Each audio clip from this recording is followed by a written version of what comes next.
This is Harvard on the Map, presented by the Harvard Graduate School of Design, covering innovative ideas and thought leaders in digital cartography, Earth observation, and all things geospatial, with your host, Jennifer Horowitz. Welcome to Harvard on the Map. I'm here with Rev Lebaredian, who is the VP of Nvidia Omniverse, and I'm so excited to talk with him. Rev, maybe why don't you tell people, perhaps like people in the Boston area may not be as familiar with the work of Nvidia Omniverse. Such interesting work, especially someone who's a graphics processing nerd like myself. Mm-hmm. I'd love to, have you explain it. Sure. Thank you for having me here. It's a real pleasure to talk to you, Jennifer. NVIDIA, at its core and from the very beginning, has always been a company that does computing primarily for simulation. So if you go back to the very earliest thing that we did, in 1993 when it was founded, we targeted rendering for video games, doing it in real time so we can make games look beautiful, 3D games. And that core technology of rendering is a form of physics simulation. It's the simulation of how light interacts with matter. And at the time, it was relatively simplistic. They didn't look that photoreal. We're getting, but it was still very cool in 1993. But very quickly, they started figuring out how to make it more and more realistic while keeping that performance, the real-time frame rates. I joined NVIDIA about 20 years ago. Before that, I was in visual effects, where my specialty was renderers, but for offline purposes, to rendering for movies that didn't need to be real time. So you could devote many hours per frame of compute time to do the final rendered images. So the primary focus is maximum quality. Time is less of a constraint than it is with a video game where you have to do it in a 60th of a second. But my dream was to take what I've been doing in visual effects and bring it to, or make it real time so that I could experience it interactively. Like many kids in the 80s and early 90s, I was reading sci-fi. The whole cyberpunk genre had started. Well before Snow Crash, there was William Gibson's books, Neuromancer and Burning Chrome, like his short stories, where he described the Matrix and cyberspace. All those terms came from those books. And the idea of this virtual world that we could all enter, we can teleport into and interact with each other and construct other worlds in there just blew my mind. Being into computer graphics as a teenager on my Amiga, those things just linked together. And so my dream was to eventually get to the point where the stuff I was doing for movies, that at that quality, at that realism, would become real time, so I could experience myself what I dreamed about reading those books. And I had heard a rumor that NVIDIA was working on new technology they were adding to their GPUs. This is the year 2000, called programmable shading. And that, for me, was the key thing that would bridge the gap between what I did in offline rendering and real time. It meant that we weren't restricted to the algorithms that do the simulation of light and matter that have been encoded into the hardware of the GPU.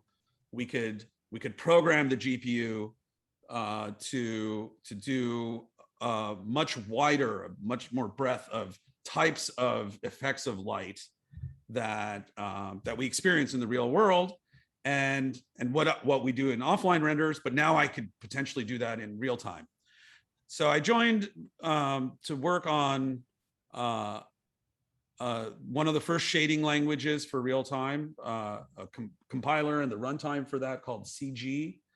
And I thought maybe in a few years we'd be able to do what I was doing in offline in real time. It's taking a little bit longer than that. It turns out it's like super hard. But that programmable shading, that fundamental new key computing piece that was added to the GPU unlocked a whole bunch of other things we could do with it. Before, it was fixed function. You could only do rendering and a very specific kind of rendering. Once we added programmability, it opened it up to different kinds of rendering. And eventually people figured out you could do things other than rendering with it. You could use it to accelerate the computation of physics in general, not just the physics of light, but rigid body physics and soft bodies and fluids and other things in the world. And that led to the next phase of NVIDIA's revolution or existence.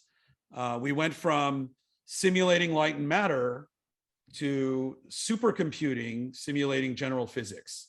We created a new language called CUDA that is the primary language for programming data parallel algorithms on our GPUs.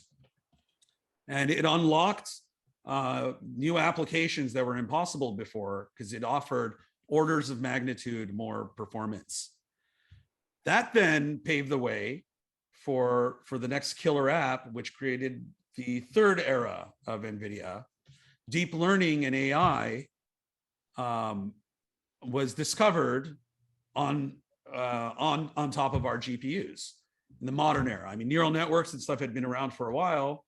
There's a grad student at University of Toronto that took one of our gaming GPUs and CUDA and took a whole bunch of data and the supercomputing power in his gaming PC and applied this older algorithm with some changes to it to unlock some magic. Now we could tell the difference between a cat and a dog in an image. And so in this third era, we introduced a new kind of simulation, the simulation of intelligence.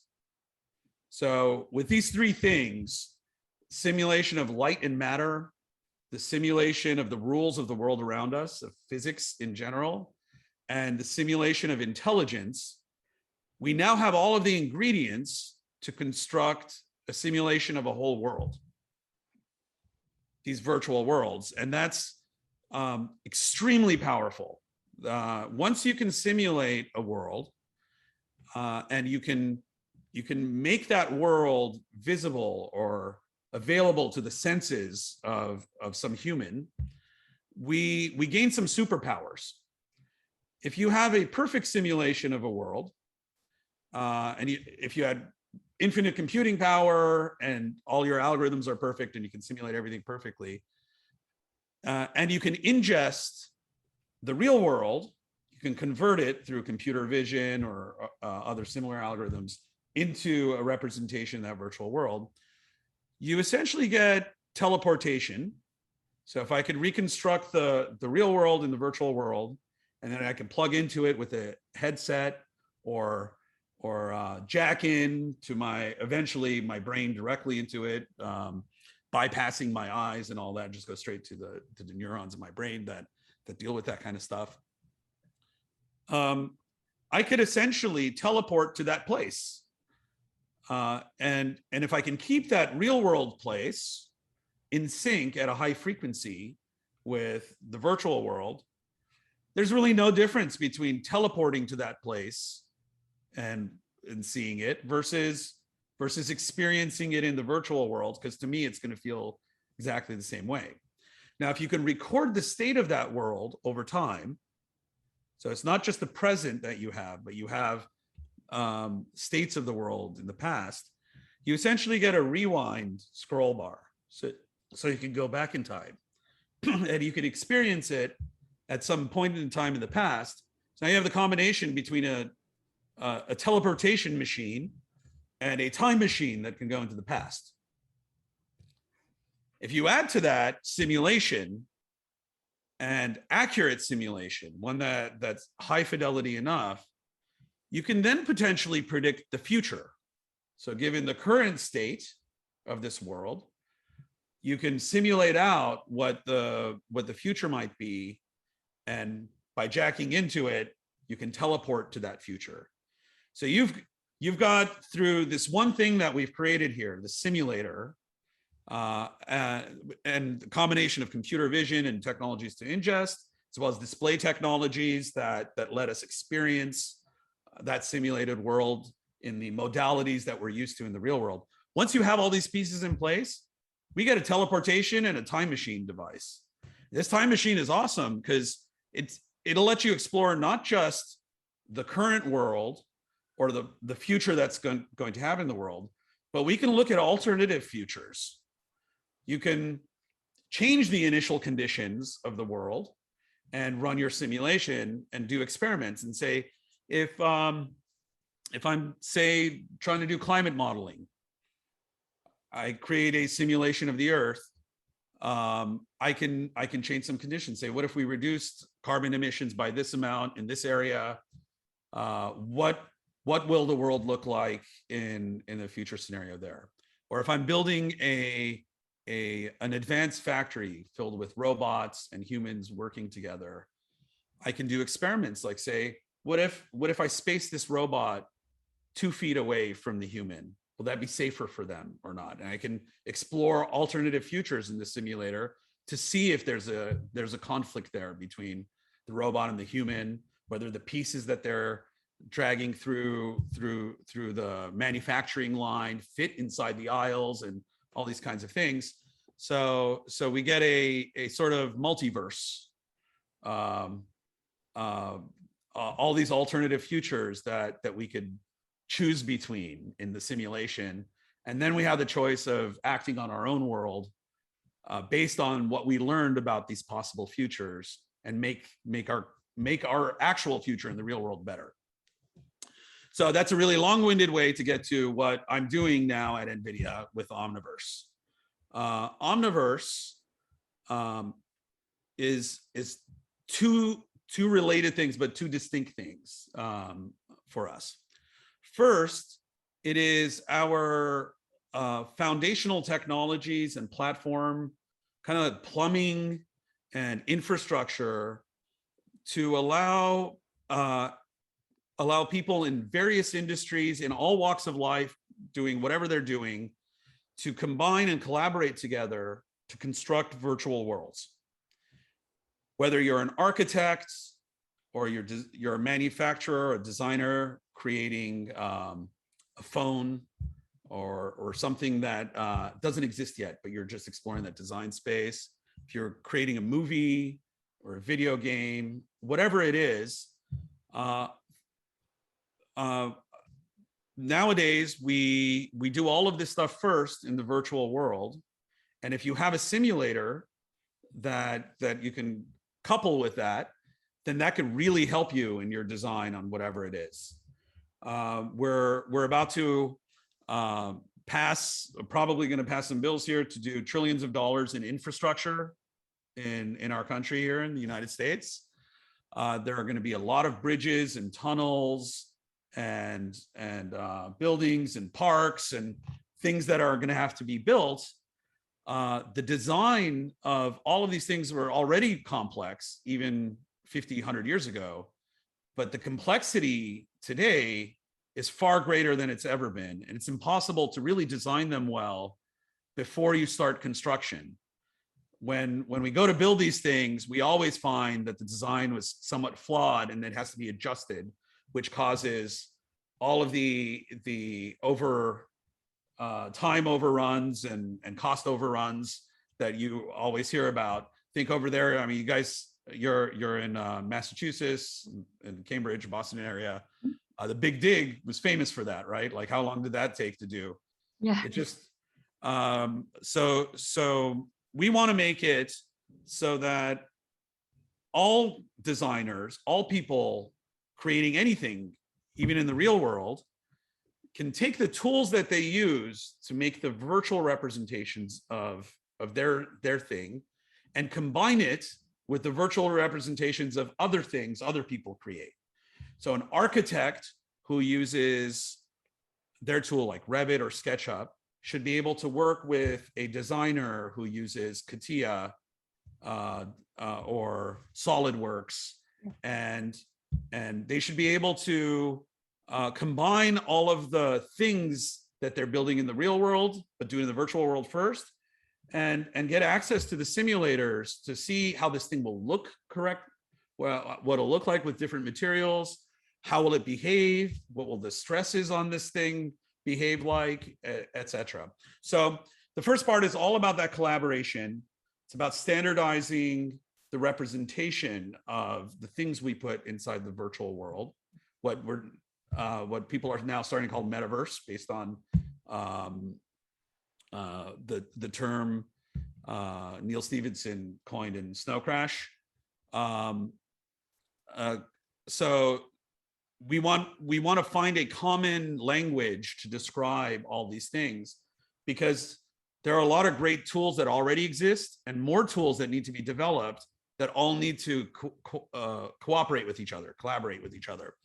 And they're all in different industries. So an architect uses a different tool from somebody who's designing a small product or a statue, which is very different than the tool that somebody in visual effects or in video games uses. And actually, in any one of these industries, usually any real workflow doing meaningful stuff involves many tools within that same pipeline. Dozens quite often are used there.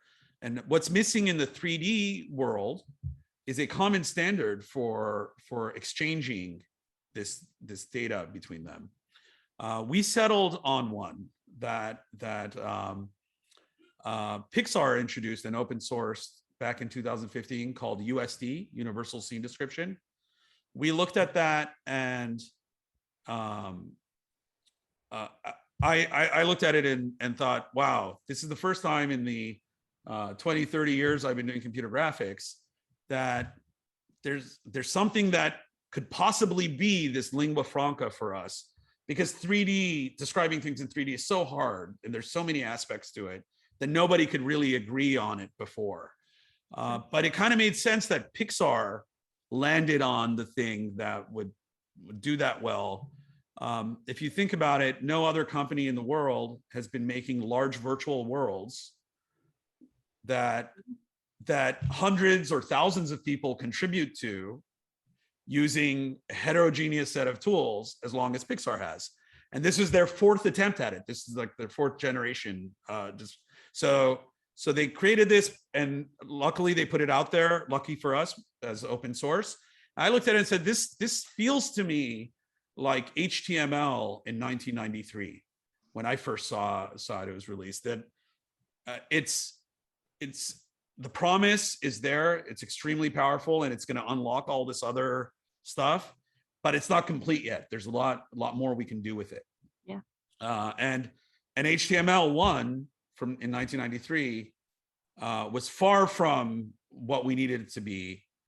It took, I think it was 2010 was when HTML5 was complete.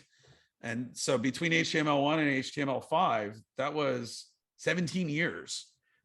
And we went from basically all you could do is like follow hyperlinks and see some images combined with text, to now we can do everything inside a web browser. You can bring up Google Earth and go explore the Earth inside it. The idea of running an advanced email application in 1993 in browser was insane. Nobody believed that would be possible. Yeah. So what we're looking to do with Omniverse is complete out all the things that are missing with USD in the ecosystem to enable the kind of collaboration we're talking about between different types of people using different tools. And that means advancing the standards and adding more and more things to the standard way of describing these worlds. Eventually we'll get there, just like we did with HTML1 to HTML5, go from USD1 to USD whatever number that becomes. And then there's going to be all this other infrastructure around it that needs to be built. If we look at USD as the HTML, you can go type HTML by hand if you like, in a text editor, and you can put it on a pen drive and hand it to me, and I can go load it in my web browser and experience the document that you created. But what made it really magical was when we made it live by putting it on a server. So you didn't actually have to give me the file.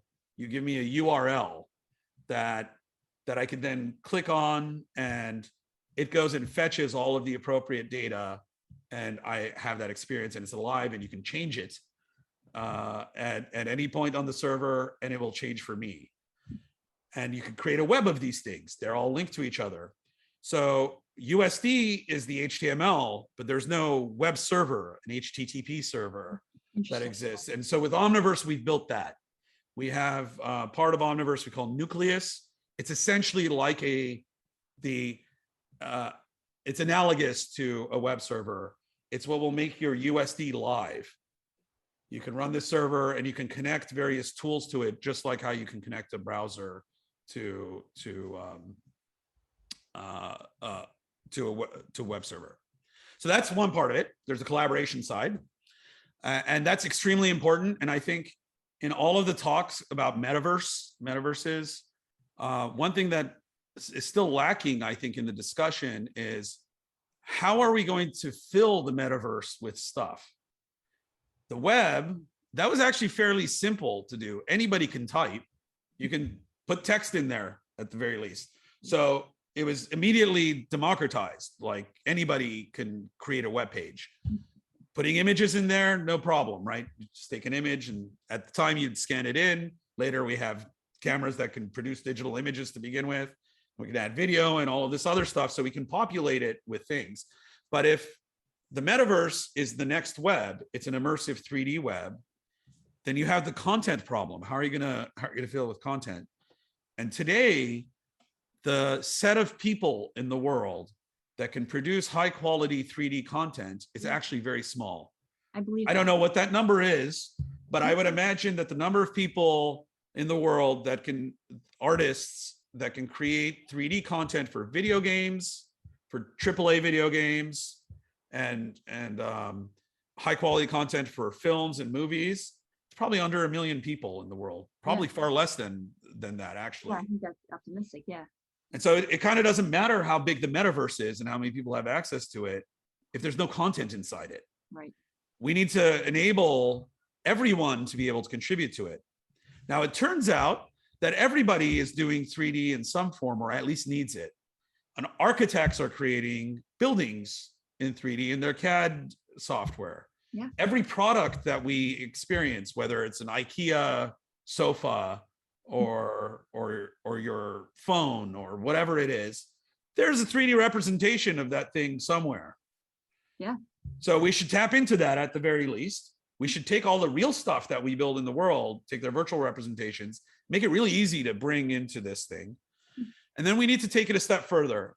We need to make it so that anyone can create new things in 3D in the same way that it's easy for them to create videos or take images or type. And the only way to do that, I believe, for 3D is by making advanced tools that leverage artificial intelligence.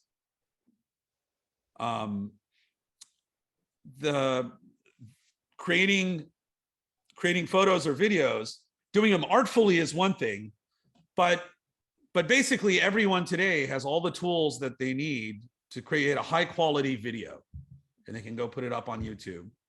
And with a little bit of skill and practice, they can actually do something pretty good and get millions and millions of followers and people who are interested in that content.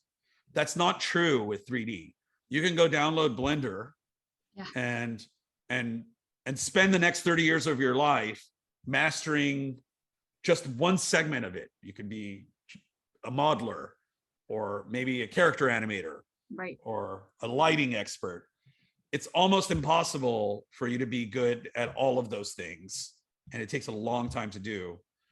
But a child can go make a video and put it on YouTube and get millions of views. So how do we make it so a child can create a 3D experience that that is compelling, that is high production value, that we want to all be in. And I think we can get there, but it's going to be a lot of work and a lot of research in bridging that gap, the skill gap, to construct these things, to go from the intention of a user, of a child, to the 3D representation of the thing they're intending. And so we're working a lot on that. We have a, within the Omniverse team, we have a AI lab primarily in Toronto, the University of Toronto, that's focused almost exclusively on 3D content creation using AI techniques. We have some software we've put out with Omniverse already. There's one called Audio to Face, where you can give it just an audio signal or talk into your microphone, and it'll automatically animate a face, a 3D face, based on the audio. Something that is painstaking to do by hand and requires a lot of skill. Facial animation is not easy. We're essentially democratizing it with these little AI gems and nuggets. So once you have the virtual world and you've made it so people can populate it with stuff and fill it, and we have the content, now you need some way to run a simulation on it so that people can experience it. They can be in there. It shouldn't just be static, and it should be visible, which means you have to simulate how light interacts with that virtual world, and things have to behave properly in that world. When you drop a ball, it should hit the ground, and if it's rubber, it should bounce, and all the correct things should happen, or whatever you decide are the rules for your particular virtual world. Today, the world simulators we have are primarily designed for entertainment. They're for video games, and they're awesome, like Unreal Engine and Unity and all of the bespoke engines every game developer, AAA game developers create. They're amazing and they're beautiful, but they're particularly amazing because they do all of this magic on a very constrained computing environment. They run on consoles that are $400, $500 computers, or they can run on your phone that's running off of a battery. So they're really tuned and optimized to run on a minimal hardware configuration. Now, video games aren't really constrained by reality. Actually, oftentimes, if you make them too realistic, they become less fun. The whole point of a video game is to have fun in there, and the real rules of physics and how things work would just make it less fun. You know, if you had to, if you couldn't just teleport magically to the start of the level and had to run back for miles every time you're going to restart something, that would just suck. So we break the rules of physics all the time, and that gives opportunity to reduce the amount of computation you need to fit on these smaller devices. If you have to actually be at the fidelity and accuracy of real life, the solutions that we've chosen, the algorithms for game and game style simulation, doesn't work anymore. We started noticing a need for a different kind of real-time world simulation, one that's high accuracy but not constrained by small computers, for many different application domains that are really important. Once the AI Cambrian explosion started to happen, we realized immediately that simulation is going to be critical to create these AIs, because the way AI is created now is by training it with a lot of data. You have to give it a bunch of information and diverse data, feed it images and video, and replicate things that sensors might see in the real world, so that it knows how to identify things and interpret the world around it. That data is really hard to come by. You can't grab all the data in the world. We'll take one example where we're investing heavily in autonomous vehicles and building the full software stack and computing stack for self-driving cars at Nvidia. in order for us to create the software stack that that has AIs in there that can perceive the environment, that can know what's a stop sign, what's a red light versus a green light. Given the video from one sensor of a car coming, what is the pose of that car? You know, how is it oriented? Is it likely to be on this trajectory that might hit me? Is that a child running across the street? All of these things, you need to feed it lots and lots of data, lots of images of diverse settings with different lighting conditions throughout the course of the day, different weather conditions, different geographies, and different people and cars and all those variations. Capturing that in the real world, all that video, it's already hard enough. Just finding the diverse set of conditions in the real world sometimes is impossible. Like, you'd want to make sure that your self-driving car, if you're in Hawaii, you know, it knows how to deal with volcanic ash falling. If you happen to be in self-driving mode and a volcano goes off and a child is running across the street at the same time, but if that's not in your data set when you trained it, then that's going to be a very sad, risky thing. Yeah. But if you can simulate it, then we can go generate all of these diverse cases and make our AI smarter. The other problem you have with data from the real world for AI is it needs to be labeled. Just the image by itself is not enough. We need to, today, for most of the data that's used to train this kind of stuff, some human has to say, this is a car, this is the bounding box of the car, and manually label, segment out all of the things inside the image. That's error prone. It's definitely going to be far less accurate than what you could generate from a simulator. Because with a simulator, we have the exact information. We know in 3D space where every object is and what every pixel in the image maps to. Yeah. And so we're using synthetic data, our simulators, to generate synthetic data to train the AIs. We could then, once we have the software stack ready, then we can test it inside this virtual world. We can drive the car for billions of miles, and we can fool the brain of the car, this computer that we built, into thinking that it's in the real world.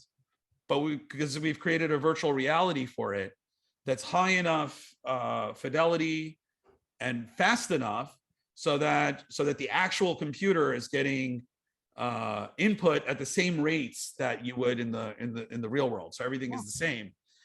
And that allows us to drive millions and billions of miles safely in these diverse environments to ensure that the algorithms are robust and safe before we put it out in the real world. I believe that the only way we're going to create AI is by first creating the worlds for the AIs to be born in and for them to be raised in.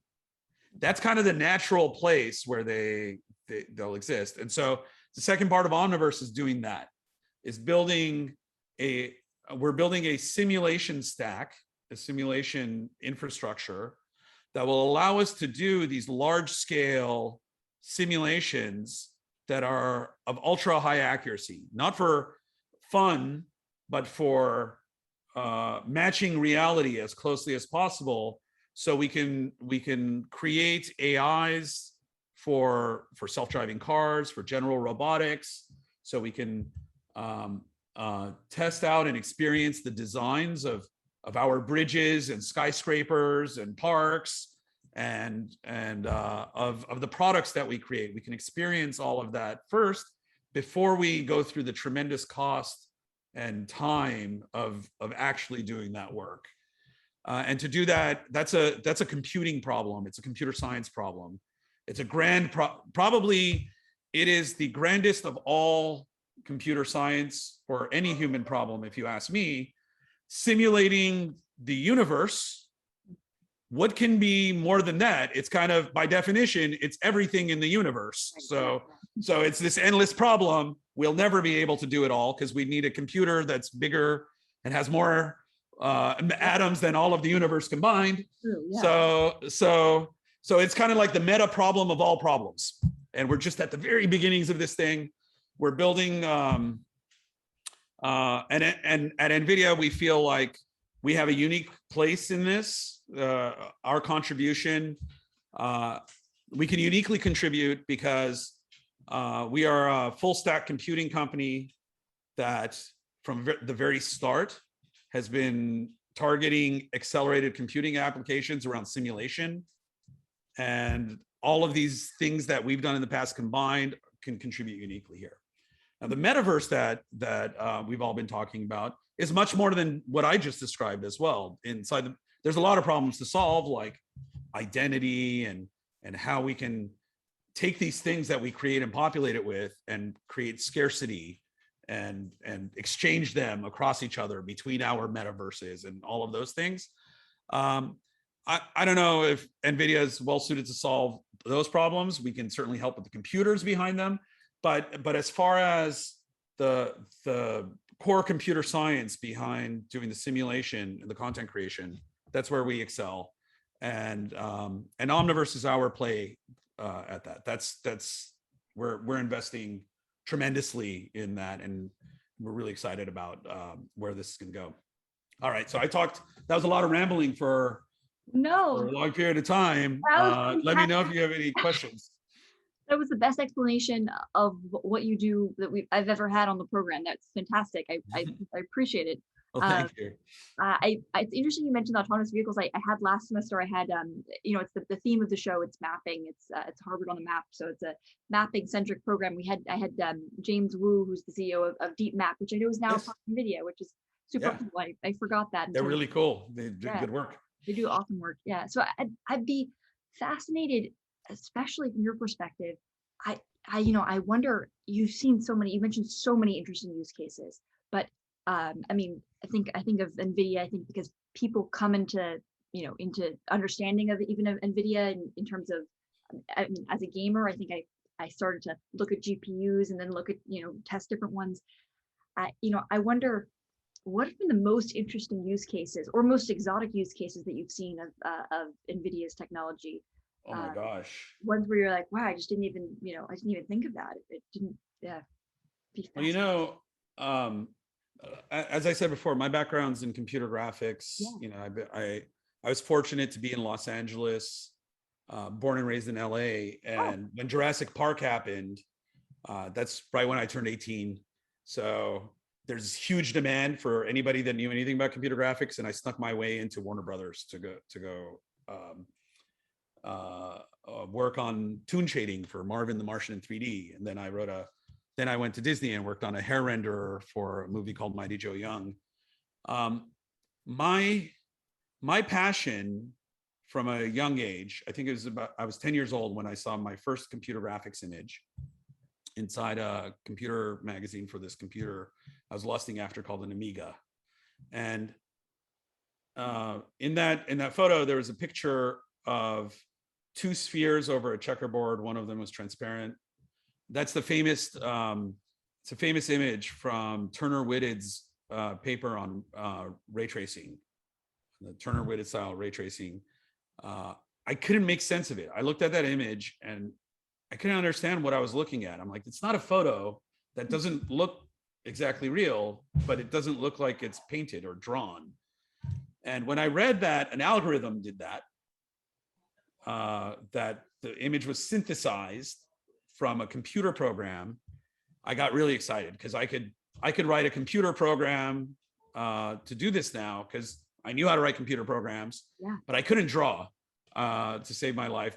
My mom's side of the family, there's a lot of artists, and I appreciated art and I wanted to make good images, cool images, but I just couldn't do it myself. And so I could do that now, expressing that through algorithms. That's what I ended up devoting my life to. And I was lucky that I happened to be in LA when computer graphics finally found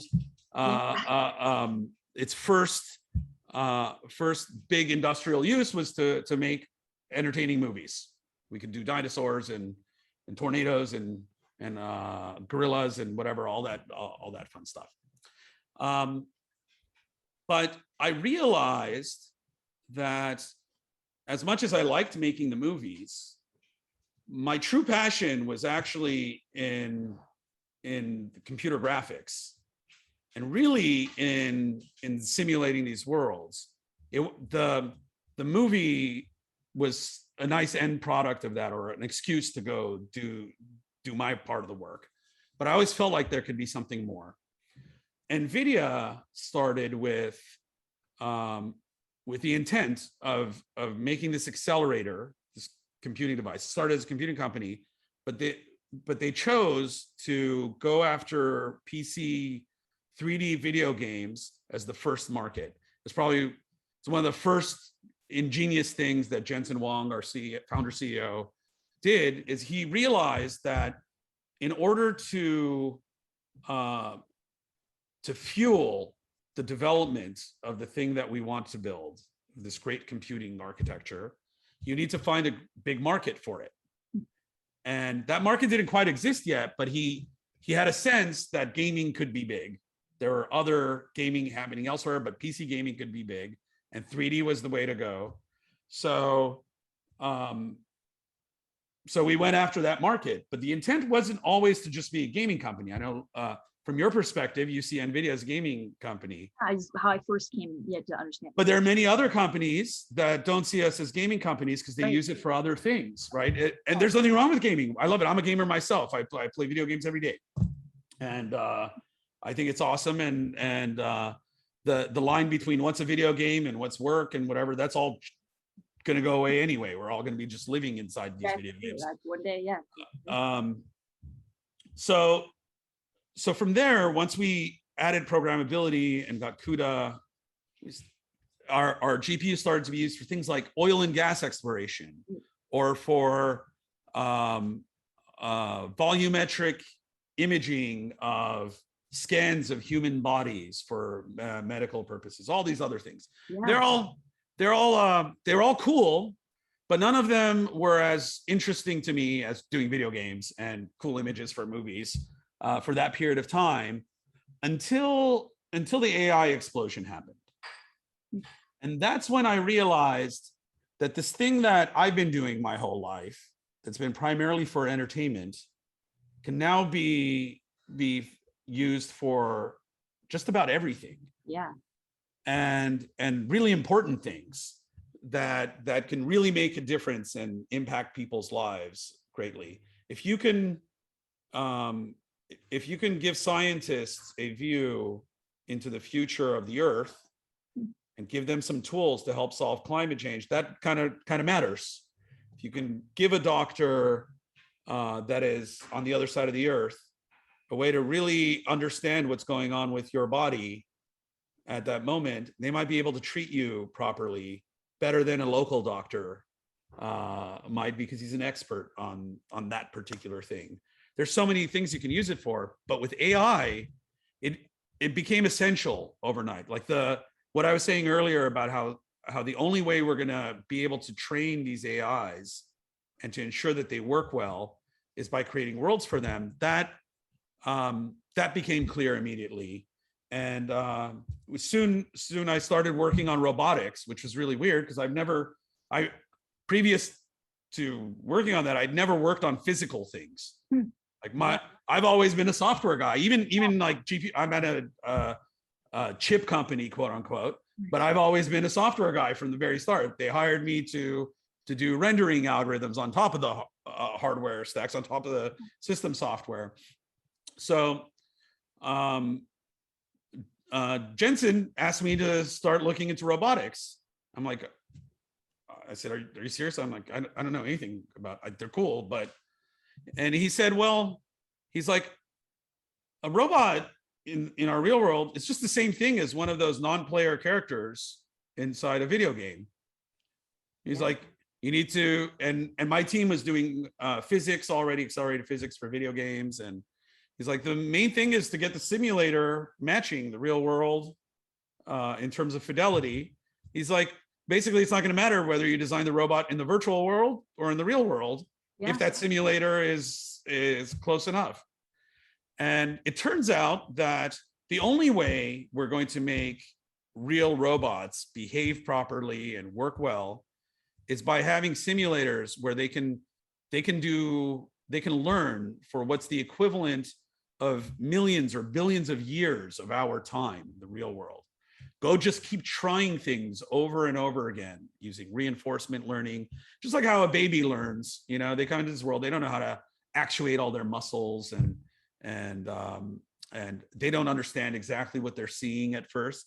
It takes them some time to develop those skills, to do physics experiments like drop their bottle and glass and balls and until they gain control of these things. Robots are the same. AIs learn the same way, but we can't afford to have a 2-ton robot in a factory spending millions of years learning on the job how to pick up a car and move it. That's that's not going to happen. So we do that now in our simulators. In Omniverse, we have a robotic simulator called Isaac Sim. Isaac is our whole robotics program. Isaac Sim is the simulator we built on Omniverse so that we can go train these AIs and test them for robotics purposes and transfer the brains that we create inside the virtual world into the real world with the robot.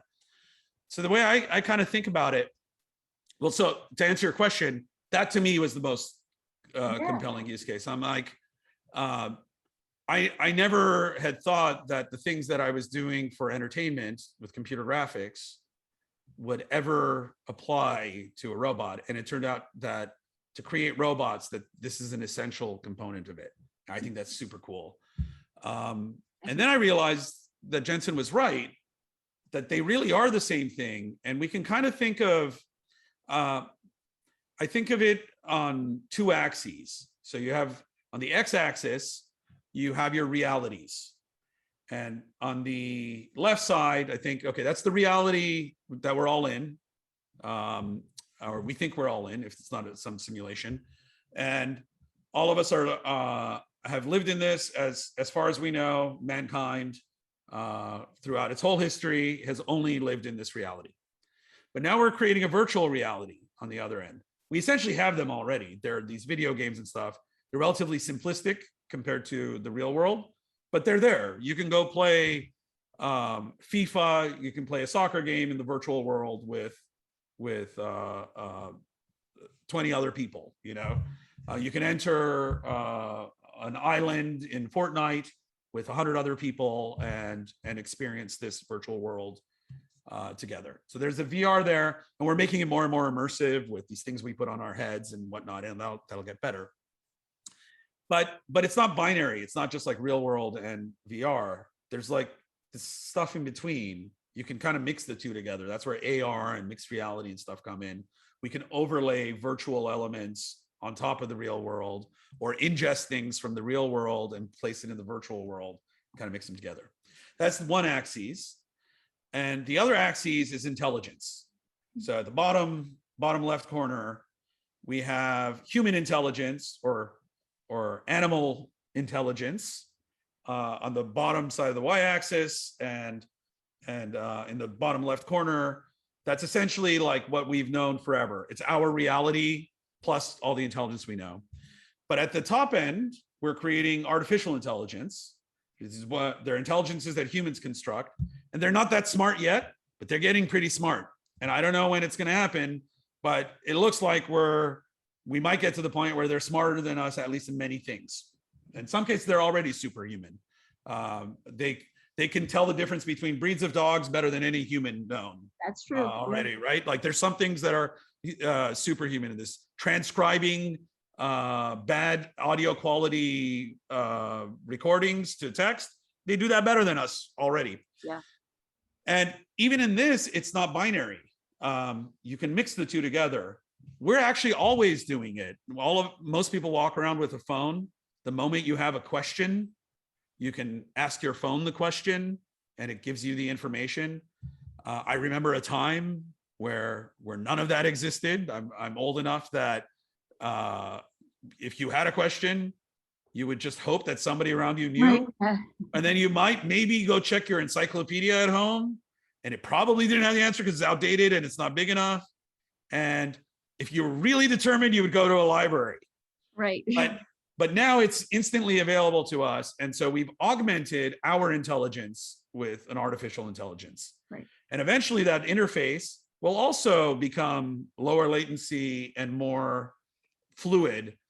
We can imagine having a computer that's connected directly to your brain. So you can, even before you formulated the question into words in your mind, it'll be asked and the results of that information will be put into your brain. So we kind of blend those two things together, right? So in the bottom left corner, we have humans and animals intelligence. The natural place where they're born is our reality, this thing that we call reality. And on the top right corner is artificial intelligence in virtual reality. And that's actually the natural place for them to be born. They're created inside a virtual world first, and that's where they live mostly. Most AIs we create will never manifest themselves in our reality. They'll mostly just be inside that virtual reality there. Now, we can enter their reality through HMDs or by looking at these monitors, which are windows into that world. And eventually we'll have more sophisticated ways of jacking into it directly, jacking our brains right into it. So that's how we go into virtual reality. What we call a robot, these physical things in our world, that's actually a way for them to come out into our reality. The artificial intelligence can go inhabit this corporeal physical form that is in our reality and manipulate things inside it, like in a factory, or eventually we'll have robots that can do stuff in the kitchen. But our existence is actually not going to be in any one of these quadrants. We're somewhere in the middle. All of the intelligences are going to be mixed together between human and animal intelligence and artificial, and our realities are going to be mixed together, all in the same place. And it sounds kind of scary, but it's exciting at the same time. Yeah. That duality between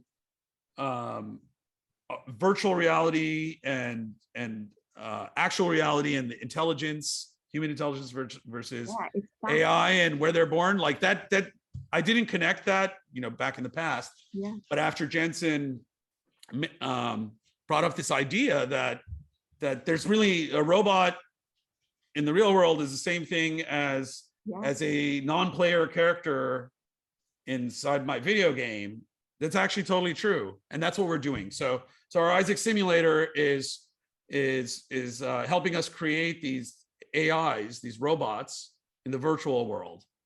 And we'll create for every million or billion of those, there might be one that comes out into the real world and goes and inhabits real robot. Wow. Well, this has been fascinating. It's definitely one of the most interesting conversations I've had on this radio program. I'm really grateful for your time. I know it's been, thank you so much. I really appreciate problem. it. Sorry, I didn't let you get many words in edgewise. Not at all. It was like a masterclass. You're like the Angelina Jolie or Brad Pitt of the graphics processing world. All my nerdy friends were thank you. Very, very excited. I ask one last question at the end of this radio program to every single one of my interviewees, which is to describe a time where you were lost, whether that was physically, like in physical space, you were physically lost, or where you were metaphorically lost in your life or in your career, and how you found your way back again, given that the geo theme of the radio program. Well, I'm trying to think. There's many ways to answer that. It's pretty open-ended. Yeah. Maybe I'll give you two. So there's physically lost. There's one time years ago when we had first started experimenting with VR. My team created this application on Unreal Engine we call it Project Holodeck, where we made a multiplayer experience in a VR world where you can look at things like cars and your designs and buildings and all that kind of stuff. but we applied our physics to it. So you could have physical interactions with others. Yeah. And that was really magical, like combining VR with actual physics. It was something that hadn't been done before, done much, and we kind of pushed it to its limits. The first time we were doing the multiplayer version of this, I was in California in Santa Clara at our headquarters. I entered into the session, and our lead who created it was in St. Louis, Dane. He was inside there, and so I believe there was a third one. But at one point, I didn't understand how some of the UI or something was working. There was like a UI on my virtual wrist in there that I could bring up and choose some stuff. And so I was complaining about this. We were on voice chat while we were in there. And he walked over to me and he showed me how it works on his wrist. And we continued, and we were interacting with each other like we were in the same place. And when I stepped out, one of my colleagues, my friend, was there, and he's like, "That was amazing." I'm like, "What?" He said, "Did you see what happened?" I'm like, "What?" He just showed me how to use this thing. He's like, it was so intuitive and natural to work with each other in a spatial way that I had lost myself in this world, and it just felt normal. If we were in a video game, a traditional video game, not in VR, not in that space, the way he would have to describe to me how to use this would be limited to just his voice, or maybe he'd have to take a screenshot and share it with me in the chat and say, "Go press this button." Yeah. But he walked over to me and showed me on his wrist and pointed, and I didn't even think about it. It was just like, "Oh yeah, of course we do that." So that was the first time where I felt like, okay, once we can get the fidelity of how things look and behave in this world, the right place, and make it truly multiplayer and deal with all the issues between latency and stuff, I think people are going to get lost in there or experience it like they do reality here, and they're not going to come back. I think it really sucks that the way we're interacting right now is just this window, and you have a camera above your head just like I do above mine. You're probably making eye contact with me, looking at my eyes, but I can't tell. To me, it looks like you're looking away because the camera is above, and to you it looks like I am, and it's sending you the signal. Your brain is interpreting it as maybe I'm disinterested, or but there's a cognitive dissonance because I'm speaking and it sounds like I'm interested. All this stuff is all screwed up in the way that we're communicating this way. Once we're in the same space together spatially, and we can have so much of our communication and interaction is built around our relative positioning and movements and the little cues and signals that happen based on everybody being in the same place together, referring to each other. How close am I leaning into you or standing away? Am I folding my arms or not when I'm sitting there? Not saying something, pause carries a lot of information. And all of that is lost. Yeah, true. Yeah, that's very fair. Yeah, that is very lost. Very interesting answer. I appreciate that. Yeah. Is that one enough? Or that was great. We could save another one for the next time. Oh, 100%. Yeah, 100%. That was fantastic.